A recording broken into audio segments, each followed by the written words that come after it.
Following several deadly mass shootings, including in Uvalde, Texas, a House committee is holding a hearing to look at the role of gun manufacturers in the country's gun violence epidemic. CBS 4's Deborah Alfarone has more on that testimony from Capitol Hill. I saw the shooter emerge above a second-floor roof line and point his long gun at my family and those around us and rapidly fire. Heart-wrenching stories of gun violence were followed by tough questions as firearm manufacturers took the hot seat on Capitol Hill. What are you going to do? It's okay.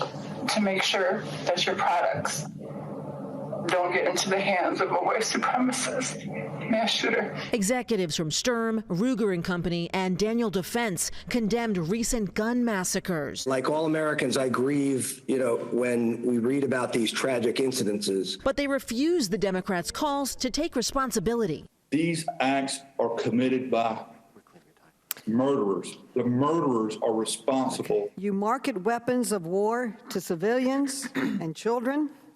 You make millions by selling them, but when someone pulls the trigger, you refuse to accept responsibility.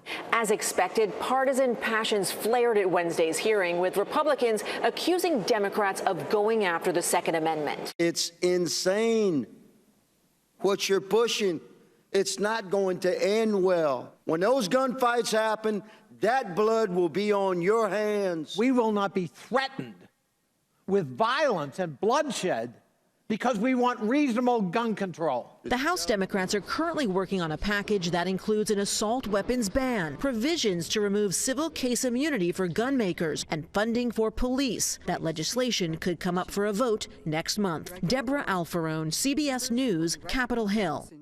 If passed in the House, an assault weapons ban is expected to fall short in the evenly divided U.S. Senate.